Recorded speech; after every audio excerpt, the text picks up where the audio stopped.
ఏమైంది భయ్యా అని అడిగితే పెట్రోల్ అయిపోయింది అన్నా అంటాడు. ఇదిగో తీసుకో అని తన బండిలో పెట్రోల్ తీసి ఇస్తాడు. చాలా దూరం నుండి తోసుకుని వస్తున్నట్టున్నారు అంటాడు. అవును భయ్యా థాంక్స్ అంటాడు. థాంక్స్ ఏముందిలే కాని ఎప్పుడైనా ఎవరికైనా సహాయం అవసరం అయితే మీరు కూడా చేయండి అని చెప్తాడు. పెట్రోల్ పోసుకుని వస్తుంటే ఒక కార్ డోర్ సరిగా పడకుండా ఉంటుంది. కార్ దగ్గరికి వెళ్లి ఆంటీ మీ కార్ డోర్ సరిగా పడలేదు చూసుకోండి అని చెప్పి ఆమెకు సహాయం చేస్తాడు.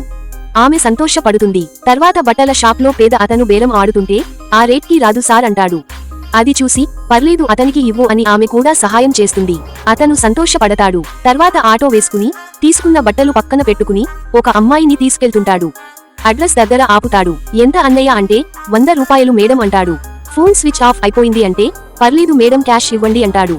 అన్నా నా దగ్గర క్యాష్ లేవు అంటుంది. మరి ఎలా అంటే ఇంట్లో కూడా ఎవరూ లేరు అంటుంది. పర్లేదు మేడం మీ నెంబర్ ఇవ్వండి నేను మీకు స్కానర్ పెడతాను. ఇంటికి వెళ్లిన తర్వాత నాకు డబ్బులు పే చేయండి అంటాడు. మీకేం ప్రాబ్లం లేదా ఇప్పుడు డబ్బులు ఇవ్వకపోతే అంటే పర్లేదు మేడం అంటాడు. థాంక్స్ అన్నయ్య అని సంతోషపడుతుంది. థాంక్స్ వల్ల ఉపయోగం ఏం లేదు మేడం మీరు కూడా ఎవరికైనా సహాయం అవసరం అయితే ఖచ్చితంగా చేయండి అంటాడు. తర్వాత ఏం జరిగిందో చూసే ముందు ఇంటర్లో మంచి మార్క్స్ వచ్చిన వాళ్ళు వీడియోకి లైక్ చేయండి.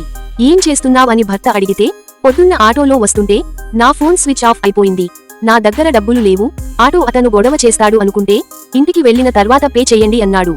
పైగా థాంక్స్ చెప్తే థాంక్స్ ఎందుకు మేడం మీకు కుదిరినప్పుడు ఎవరికైనా సహాయం చేయండి అన్నాడు అని భర్తతో చెప్తుంది. భర్తకి అప్పుడు గుర్తుకొస్తుంది తను చేసిన సహాయం తిరిగి తనకే అందింది అని. అతను చాలా సంతోషపడతాడు.